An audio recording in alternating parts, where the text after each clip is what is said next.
Good day. Welcome once again to yet another session for mathematics. As always, we would be demystifying a lot of concepts, a lot of questions as regards to mathematics for your examination. We are getting really close to your examination period. So now is the time to buckle down.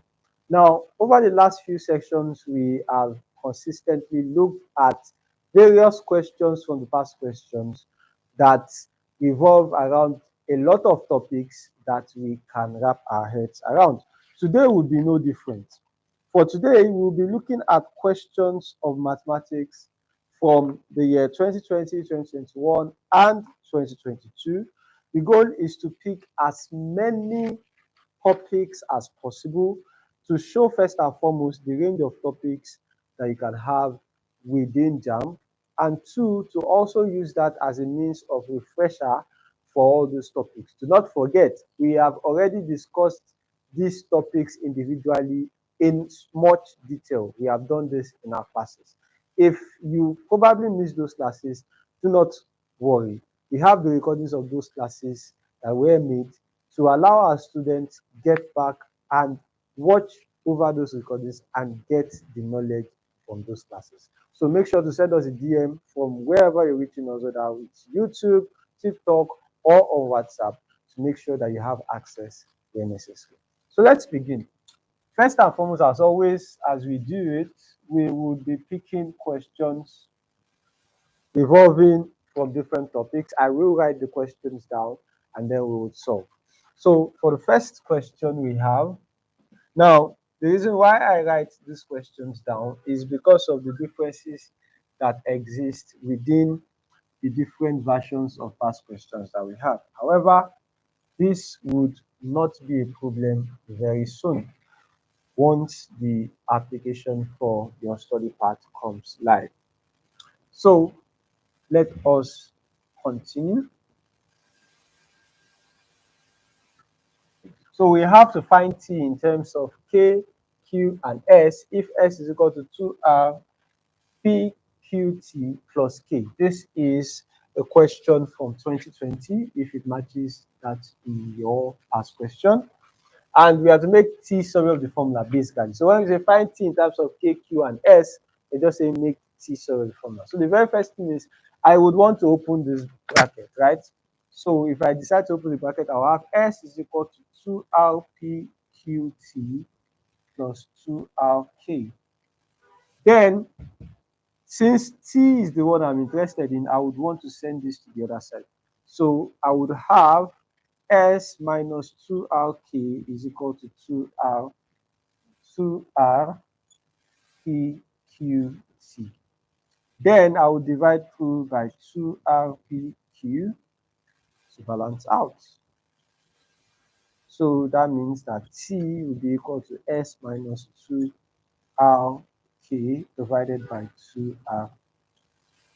So this is just a simple question on the concept of subject of formula, right?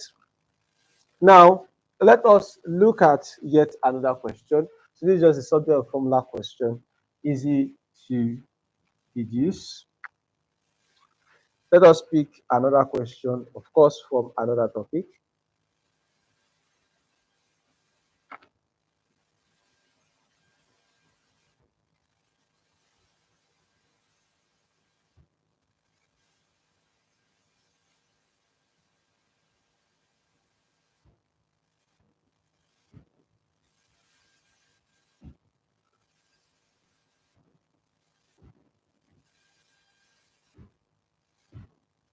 So this says the graph f of x is equal to x squared minus 5x plus 6 crosses the x-axis at which point, right? This is still 2020. Now, this is a line geometry question. If you have yourself a quadratic equation, then you know that the graph would be a curve. It's going to be a curve. Now, if it crosses the x-axis at a point, crossing the x-axis means it's crossing at that point. Of course, don't forget, this is the x-axis and this is the y-axis, right? So the point where it crosses the x-axis, that's the point where you have y to be equal to 0. Because when y equal to 0, you'll be exactly on the axis. Now, if y is equal to 0, don't forget that y is equal to f of x. So you are saying that this f of x is equal to 0, which means you say that x squared minus 5x plus 6 is equal to 0. So all you have to do is factorize. Now, to factorize this is simple factorization. X minus 2x minus 3x plus 6 equal to 0. The factors are minus 2 and minus 3. And then you have this being x into x minus 2 minus 3 into x minus 2 equals 0, which would mean that x minus 3 times x minus 2 equals 0, which would immediately mean that x is equal to 3 and then x is equal to 2.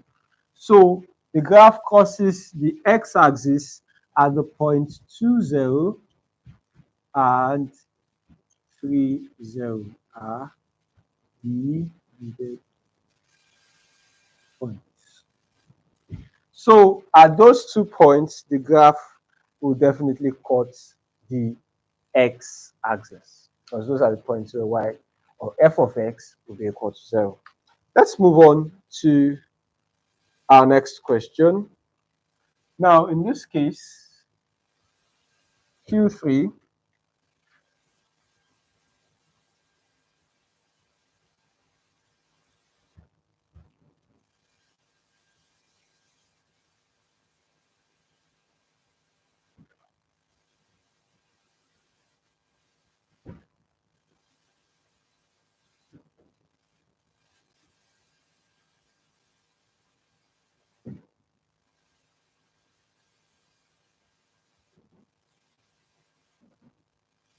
so this is our next question. It says the fourth term of an AP is 13, while the 10th term is 31. Find the 21st term. So this is a question under, so this is under graphs, right? Quadratic graphs, quadratic equations. And then this one was under subject of formula. But then this one is under sequences and series, all of which are topics that we have definitely treated before. Now, in this case, if I say the fourth term of an AP, it's an arithmetic progression. What do we know about an arithmetic progression? We know first and foremost that the nth term, which is usually called ln, is equal to a plus n minus 1 times d. We know that the sum of the first n terms, which we call Sn, is equal to, if this is the nth term, we are talking n over 2 into 2a plus n minus 1 times d, or we call it n over 2 into a plus ln, right? Those are the two formulas for the arithmetic progression. When you talk about those two formulas, which one would now be most useful for this question? The nth term. Now, for the arithmetic progression, the fourth term, which in this case is talking about L4, will now be a plus 4 minus 1 d, which is going to give you a plus 3d, and that's equal to 13. We will call this equation 1. Then we have the 10th term, which is L10, which is going to be a plus 10 minus 1 d, which is going to be a plus 9d. This is equal to 31. We'll call this equation 2. Now, if we have a plus 3d equals to 13, and we have a plus 9d equals to 31, the next thing for us to do is take these two questions or these two equations and solve them simultaneously. So it means this is not just sequence and series, this is also going to work with simultaneous equations. So this works with line graphs and quadratic equations. This works with subject of the formula. This third question works with sequence and series and simultaneous equations at the same time. Now I'm going to solve these simultaneous equations by elimination method. So by elimination, if I do equation 2 minus equation 1, a minus a cancels out. 9d minus 3d becomes 6d, and that would be equal to 31 minus 13, which is going to give me 18. It tells me that d is equal to 3. Now, if d is equal to 3, the next thing I can easily find is what a would be. From equation 1, I know that a plus 3d is equal to 13, which would mean that a plus 3 times 3 is equal to 13, which would mean that a plus 9 is equal to 13, which would mean that a is equal to 4. So it means that the first term of this sequence is 4, and then its common difference is 3, right? So it makes sense for it to have a fourth term to be 13. Because if the first term is 4, 4 plus 3 gives us 7, that's the second term. 7 plus 3 gives us 10, that's the third term. 10 plus 3 gives us 13, which is the fourth term. Now we have to look for the 21st term, and for the 21st term, that's L21, that'll be a plus 21 minus 1d, which would be a plus 20d, which would immediately be 4 plus 20 times 3, which immediately gives us 64. So it means that the value of the 21st term is 64. So you see that there is a progression to how the solutions go, right? Of course, I'm writing it out as step by step as possible. In the case where you come across this in the theoretical exams, remember the curriculum for Waec and the curriculum for Neco and the curriculum for Jamb, as well as the curriculum for GC, are all the same. What that means is that questions that pop up in Jamb under a particular topic can also pop up in Waec under that same topic. So it is important for you to understand those topics. So if you talk sequence and series, simultaneous equations, those are topics that would occur in Waec, Jamb, or any other O-level exam that you have within West Africa. So because of this, it's important that you understand how the steps go. So I do not want to just go to the final results. I also want to itemize the steps necessary so that regardless of any exam you are working on, you will be able to solve the questions as effectively as possible. Let's move on to the next one.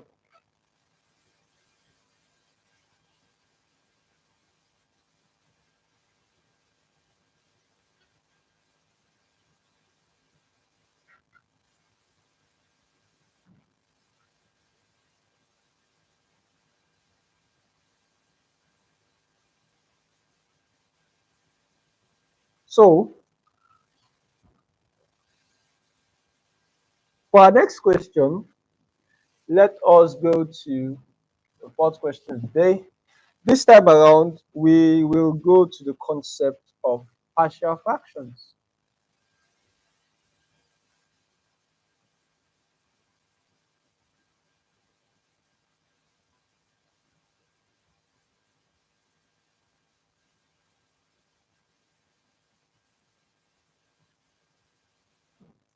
So we have to express 5x minus 12 divided by x minus 2x minus 3 in partial fractions. Now, of course, this is so obvious. The topic is partial fractions.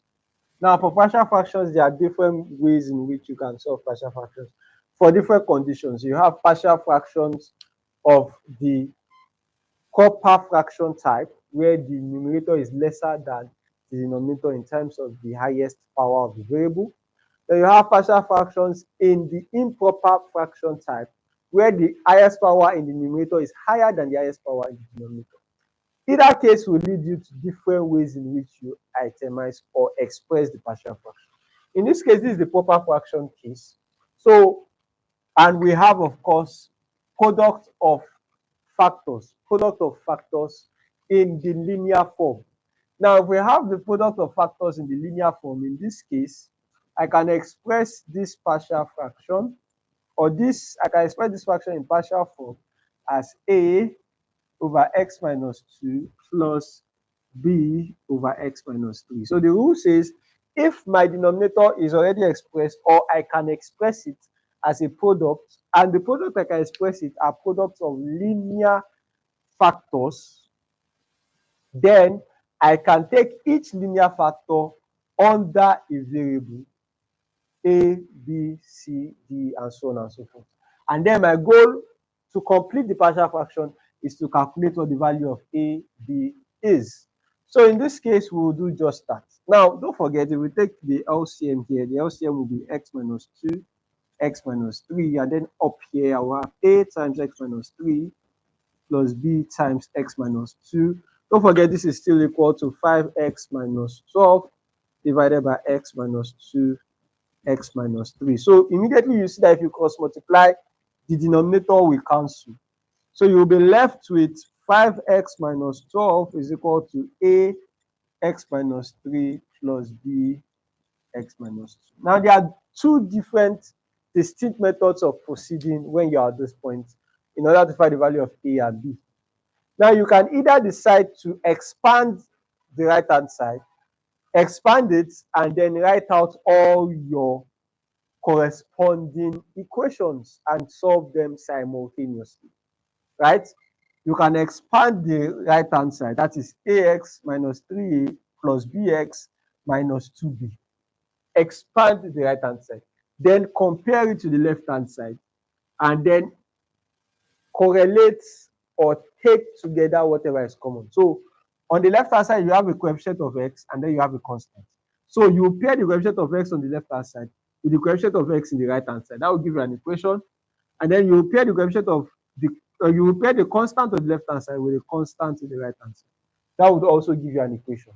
Then you will solve it simultaneously, whether by elimination method or by substitution method. What that is immediately telling you is that your partial fractions can immediately, depending on the method you use, make you start solving simultaneous equations. But then if you decide to leave that method and go to the second method, which is called the cover-up rule or cover-up method, what this method does is only possible when you have distinct factors. In this case, I have distinct factors because I have x minus 3 and I have x minus 2. They are distinct factors. If that's the case, then I can use cover-up rule. Now, how do cover-up rule work? Cover-up rule works in the sense that my goal is to eliminate one of the factors at a time. So I want to eliminate x minus 3 and its variable. So what I just need is, what is the value of x that I will use here that will turn this product to 0? If I set x to be equal to 3, I will have 3 minus 3 here, and this becomes 0. This will be 3 minus 2, it will exist. And then this will be 5 times 3, fine. Here, if I wanted to cancel this out, I'll have to set x to be equal to 2, so that 2 minus 2 will be 0. And then this will cancel out and this will exist. And that is why whenever you are using cover-up, it is important for them to be distinct factors, because if they are distinct factors, it means that what will make this bracket 0 is not going to make this bracket 0. What will make this bracket 0 will not make this bracket 0. So you have distinct factors, and both of them will not vanish at the same time. So for the first bracket, I will say set x minus 3 to be equal to 0, because I want it to become 0, which will mean that x has to be equal to 3. So if I use that, I will have 5 times 3 minus 12, because anywhere I see x, and I will replace it with 3. I'll be a times 3 minus 3 plus b times 3 minus 2. So this becomes 15 minus 12, that's 3. This is 0. This is plus b. So it means that b is equal to 3. Similarly, if I set on the other side x minus 2 to be equal to 0, it will immediately mean that x is equal to 2, which will mean that 5 times 2 minus 12 is equal to a multiplied by 2 minus 3 plus b multiplied by 2 minus 2. So this goes to 0. And 5 times 2 is 10, minus 12, that's minus 2, which is equal to minus a, which tells me, of course, plus 0, which tells me that a is equal to 2, right? A is equal to 2. So if I have this representation, what does that immediately tell me? Or what can I easily infer from there? A is equal to 2. So what can I easily infer from there? It means that I can just throw it into this equation, replace the value of a and b, and then I have my partial fraction. So it just means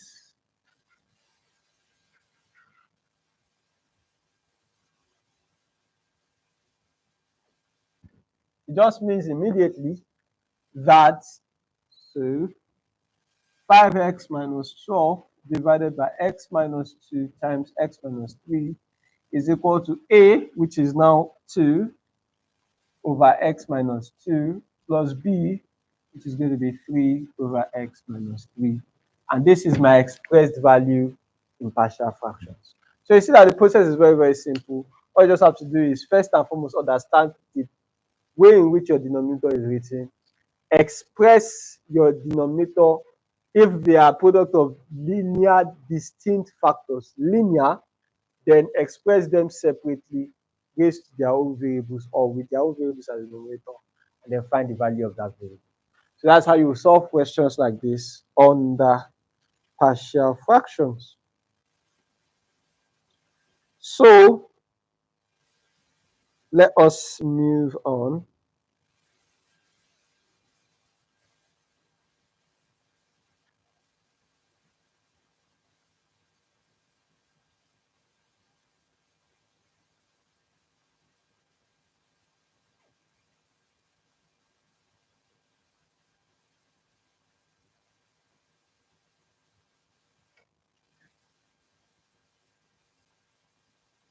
So let's play some word games.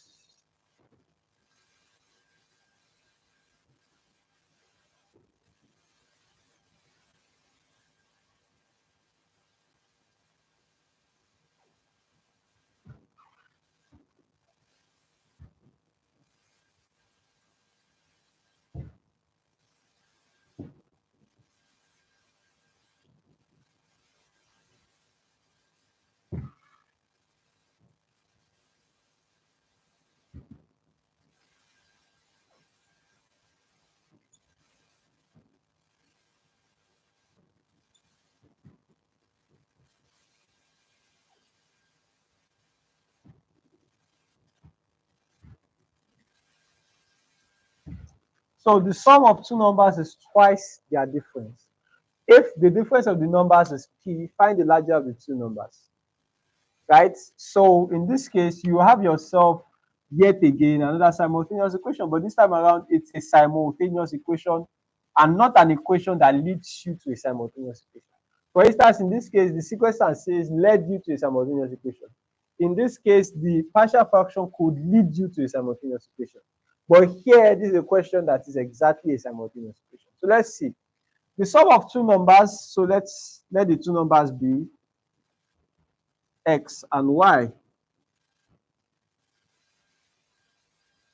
Now, the sum of the two numbers is twice their difference. So x plus y is equal to 2 times x minus y.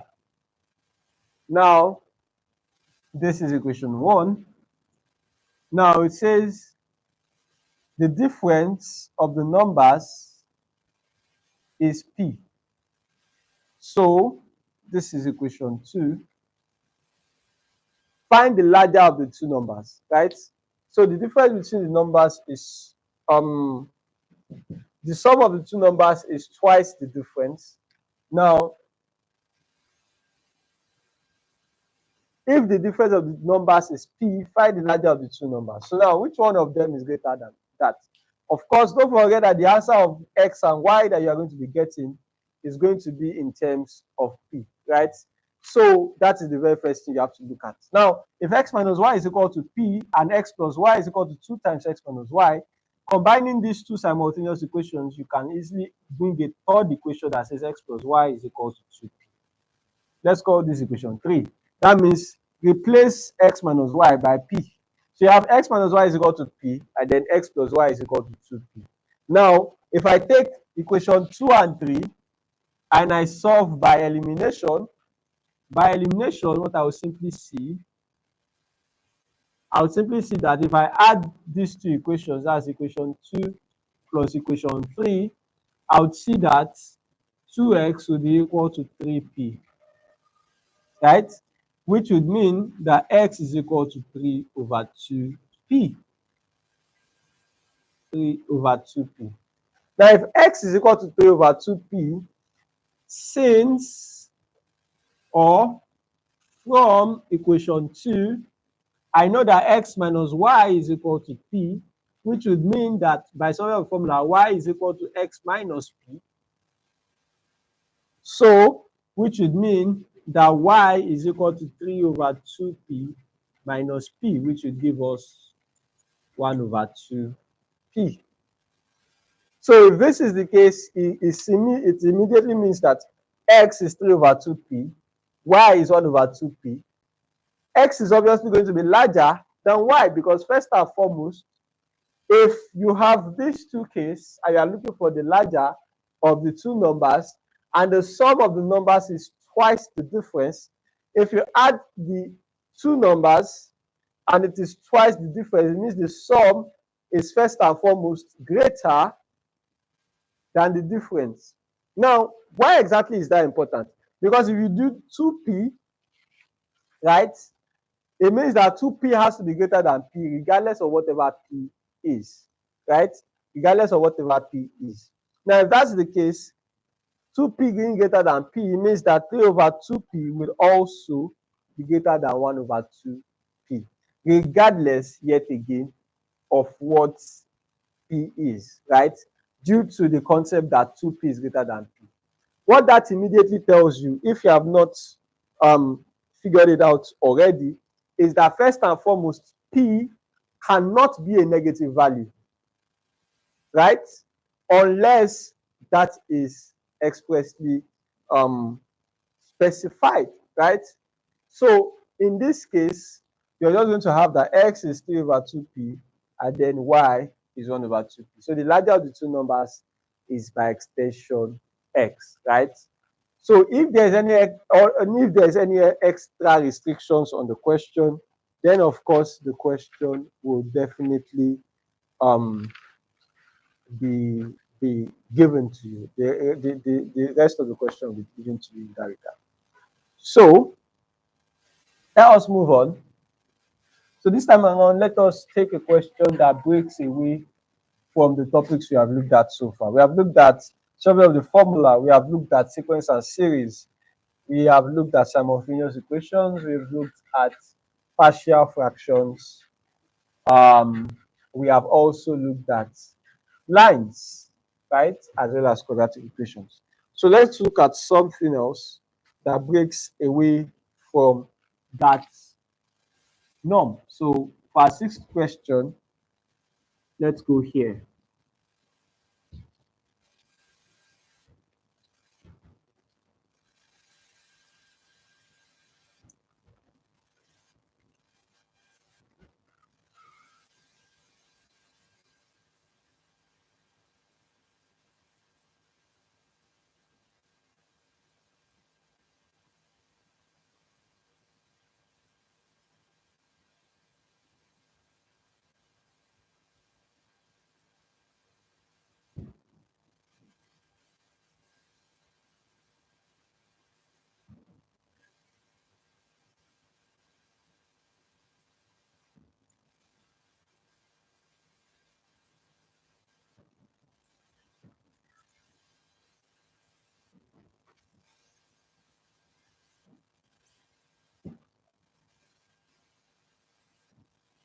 So we have the binary operation x, binary operation asterisk is defined by a asterisk b is equal to ab plus a plus b for any real number a and b. If the identity element is 0, find the inverse of 2 under this operation. So without so much ado, we are already dealing with a topic called binary operations, right?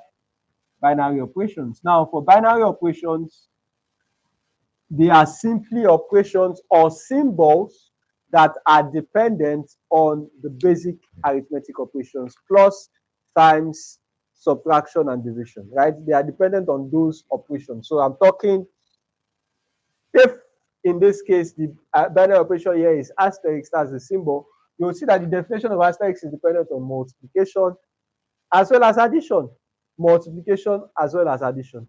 So what you notice in this case is I cannot have a binary operation without defining it with respect to the basic operations you have, which is addition, subtraction, multiplication, and division. Next up, we have the term identity element. Now, the identity element within a binary operation is E, such that A asterisk E is equal to A. I am using asterisk because that's the binary operation in detail. Now, the inverse element of a particular element is such that A asterisk A inverse is equal to E. So the identity element is general for all the members of the set, which in this case is a real number set. So for any element you pick in the set of real numbers, if you operate it with E, which is the identity, you will get that element back.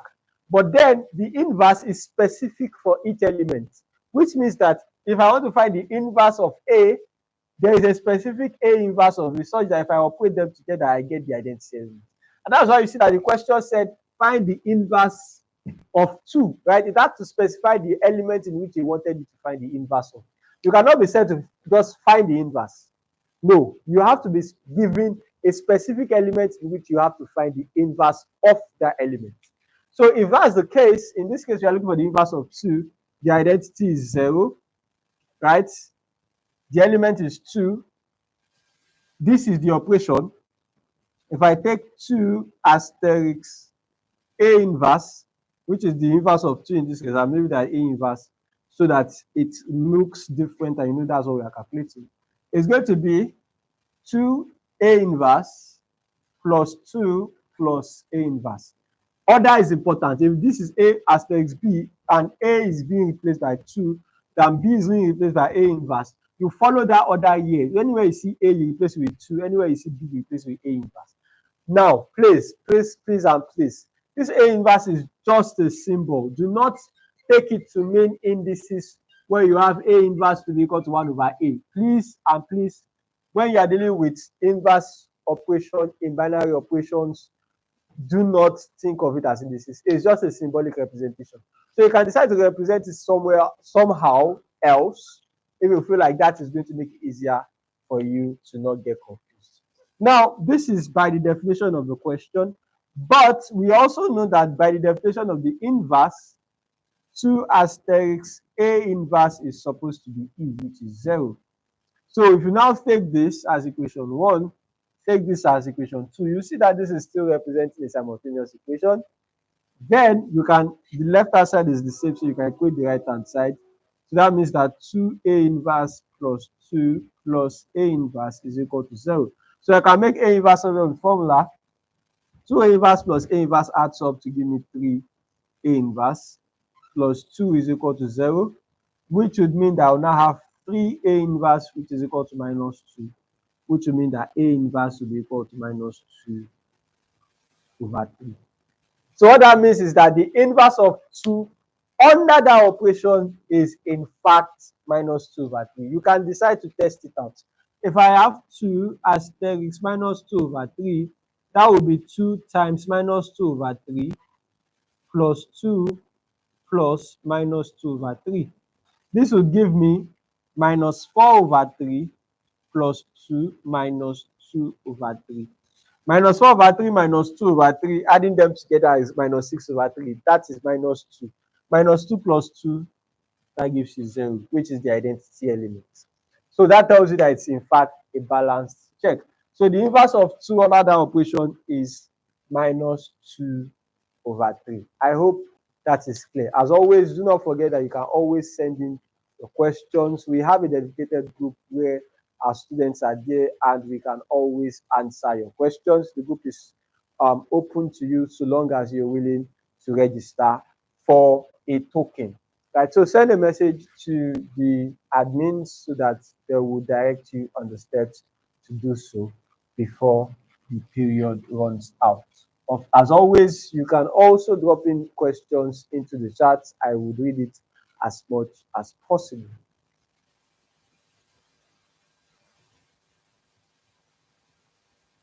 Okay, so let us continue.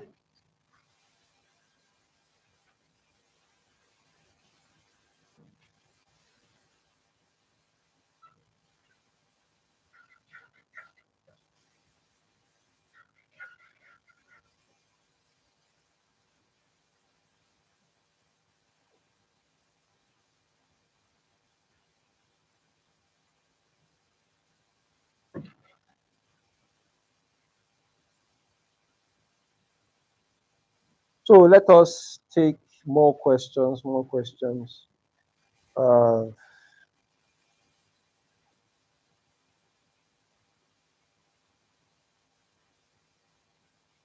so, P7.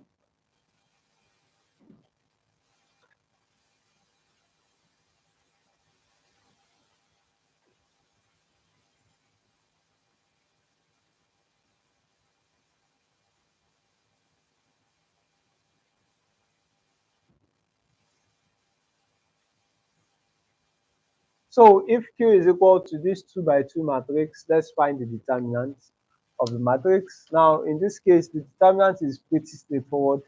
If you have a set A, B, C, D, then the determinant is simply the multiplication of the first diagonal AD minus the reverse diagonal BC.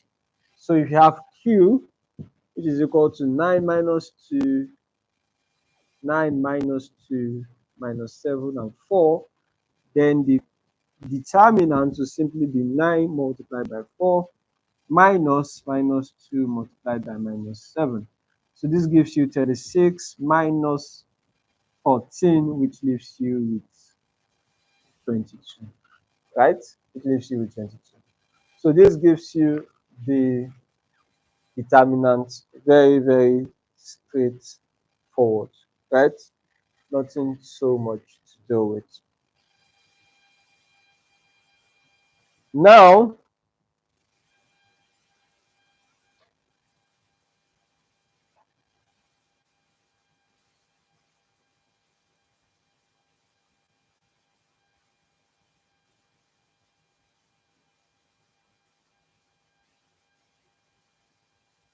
okay, let's, of course, this question is under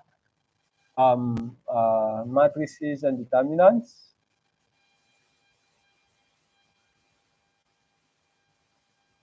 Or more importantly, determinants, because matrices are pretty much a further mathematics concept. They have Q8s. In this case, let's look somewhere else. We want to try as much as possible to have as many representations of questions you can have.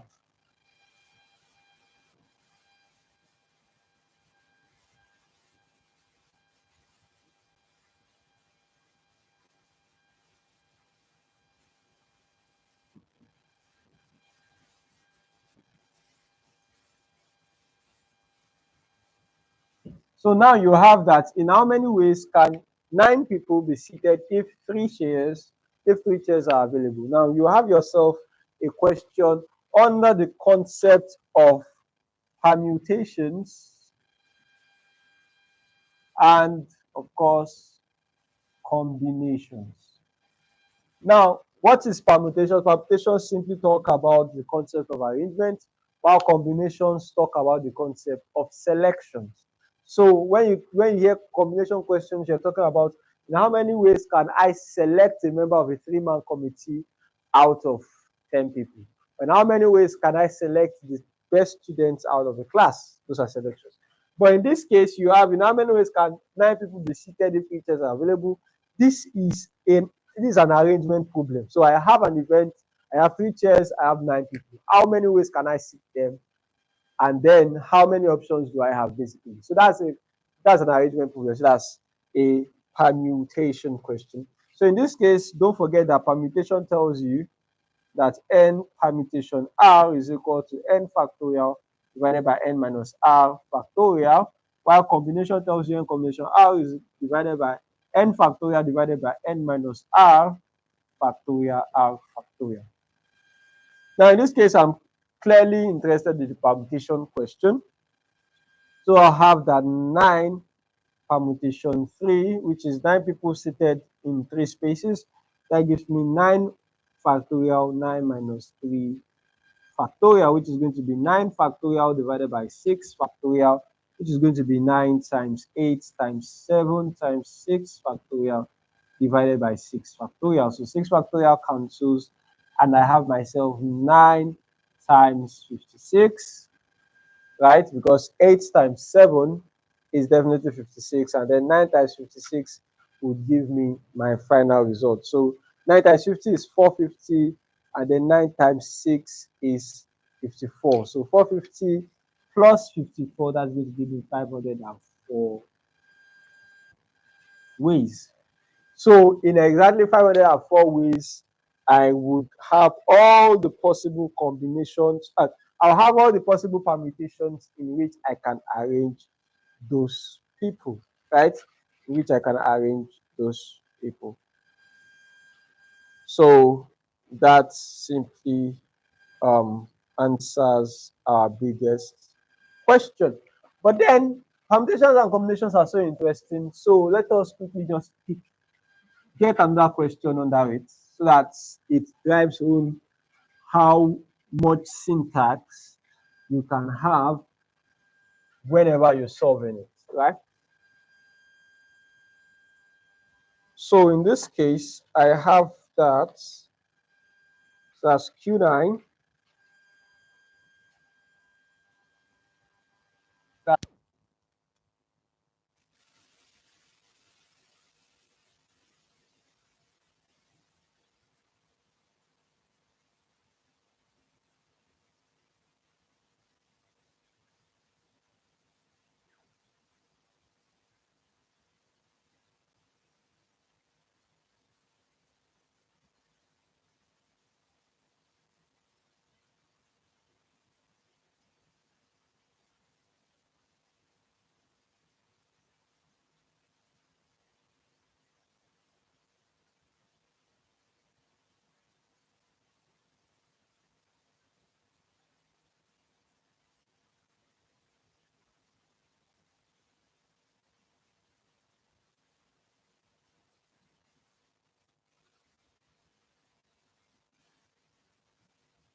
In this case, in the case of this fourth, in the case of this question, first and foremost, what we need to have is, let's try to show it in the diagram. We have a circle. This is the center. Um, if we draw two radar here, this would be where our chord is. Now the chord, this is the radius 7 centimeters.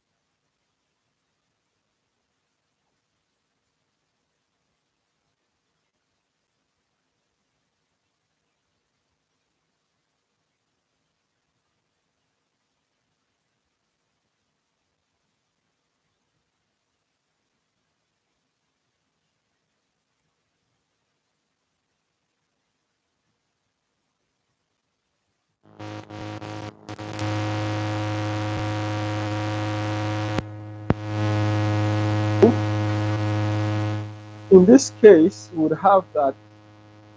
Um, so this is a right angle triangle. So x squared will be equal to 7 squared minus 5 squared, which would mean 49 minus 25, which would tell us that x squared will be equal to 49 minus 25, that would be 24. Now, we are looking for the length of the chord. So first and foremost, we can of course find x. X will be root of 24, which is going to give us root of 4 times 6, which is going to give us 2 6. So this gives us circle geometry as well as chords as well as swords. Then the length of chord will just be 2x, which is just going to be 2 times 2 is 6, which is just going to be 4 with 6 centimeters. So it means that the length of the chord is in fact 4 with 6 centimeters, because this is already a right angle triangle. And whatever happens in this triangle is already the way you need, or whatever happens here. It's just x on this side as well as x on this side. From there, that is all we'll be able to take in today's class. Today, we've been able to look at a wide range of topics, from the concept of study of formulas to the concept of line graphs as well as quadratic equations, sequence and series, simultaneous equations, to matrices and determinants, to chords, swords, as well as the concept of permutations and combinations. Please, please make sure you keep up with the practice. As always, there are different ways in which questions can be solved. Your goal is to improve as much questions you can answer within the shortest possible time. This is only possible with as much practice that you can get in within each question time. So if you have a whole list of questions, let's say you have 50 to 100 questions to solve, time yourself. Make sure you're not spending more than a minute or a minute and a half tops in solving this question. Remember, the more time you save for an objective question gives you more time to answer the other questions that will be difficult for you. This is the easiest way you have in balancing your time. This is where we're going to end the session for this class. Of course, we will still convene next week, the Thursdays, for another concept, for another range of questions as always. Thank you for joining. I hope to see you in our next live. Bye, guys.